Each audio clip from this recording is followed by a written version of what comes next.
Assalamualaikum warahmatullahi wabarakatuh.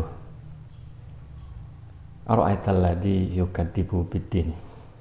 Dalam surat Al-Ma'un disebutkan bahwa Allah Subhanahu wa taala menjuluki kepada orang-orang yang tidak menerima terhadap Al-Qur'an, yang hanya berbuat karena pamer ingin dilihat orang, bukan karena Allah, dan mereka kikir dengan harta meskipun sedikit.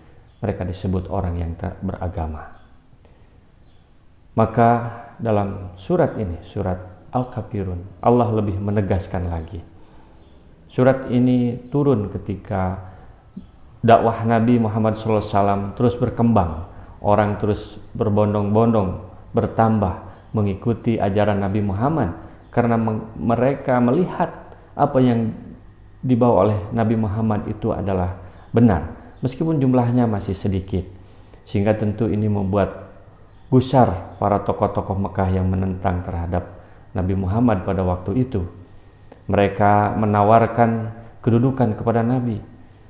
Mereka akan mengutus para tokohnya dan berbicara kepada Abu Thalib untuk disampaikan kepada Nabi bahwa Nabi akan diangkat menjadi raja di Mekah.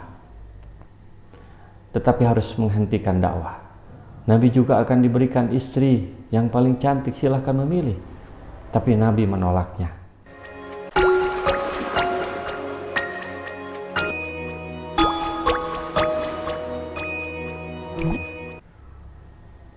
Sehingga tantangan ketika kita sudah memiliki visi, sebagaimana Nabi memiliki tugas dari Allah untuk menyampaikan risalah, maka pasti tantangan hambatan itu ada, baik dari luar maupun dari dalam.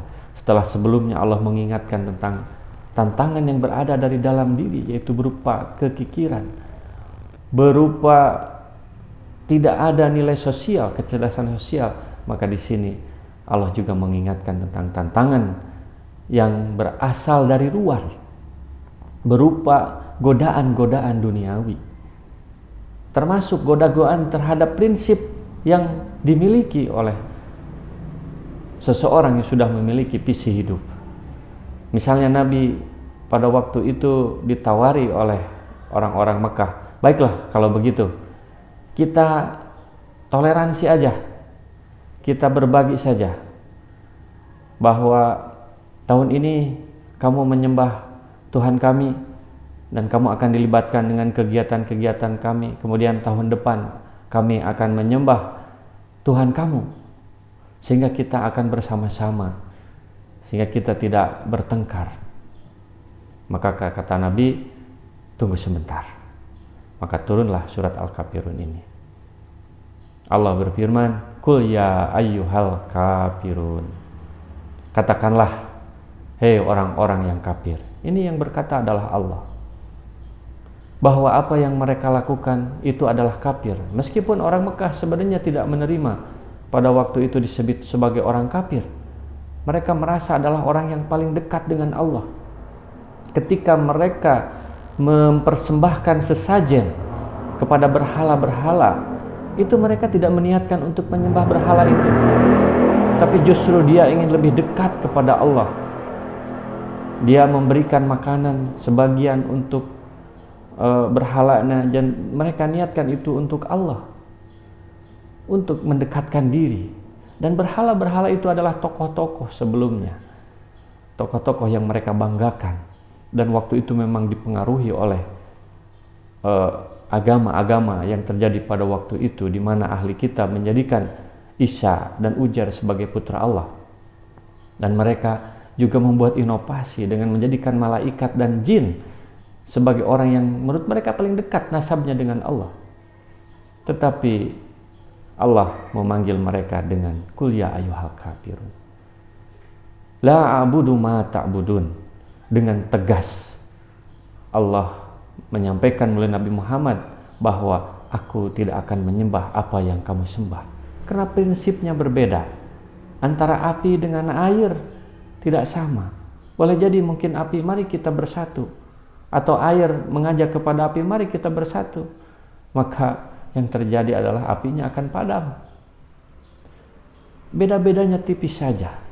Dan mereka mungkin menganggap bahwa tujuannya sama, Tuhannya sama. Tetapi la abudu ma ta'budun. Tidak mungkin aku menyembah apa yang kamu sembah. Karena yang aku sembah dengan yang kamu sembah gambarannya berbeda. Wala antum abiduna ma a'bud.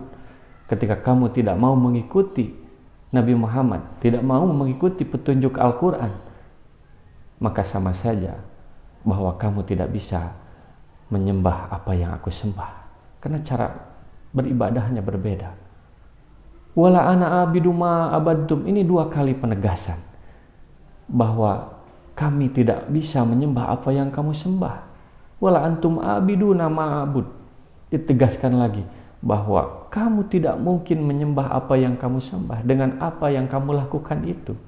Kalau kamu masih melakukan praktek seperti itu dalam penyembahan itu, tidak sesuai dengan apa yang diajarkan oleh Allah melalui Al-Quran, maka tidak mungkin kamu menyembah apa yang aku sembah. Lakum dinukum waliyadin. Maka solusi toleransi yang terjadi pada waktu itu ketika Nabi masih di Mekah adalah untukmu agamamu, untukku agamaku. Kita bertetangga biasa, kita bersosial biasa, bermuamalah biasa. Maka Nabi tidak pernah menghancurkan berhala-berhala itu ketika di Mekah, tidak mengganggu ibadah mereka.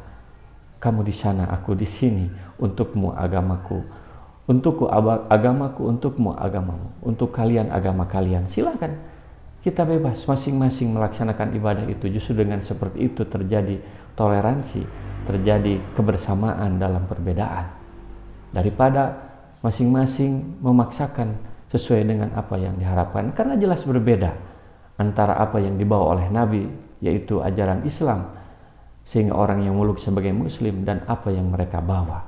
Apa yang mereka lakukan itu menurut Allah itu adalah tingkah laku orang kafir. Lakum dinukum waliyadin. Untukmu agamamu, untukku agamaku. Assalamualaikum warahmatullahi wabarakatuh. Rasulullah SAW bersabda, baligu anni walau ayatan, sampaikan dariku meskipun 1 ayat. Mari kita sebarkan jalan kebahagiaan dengan like, share, dan subscribe channel ini.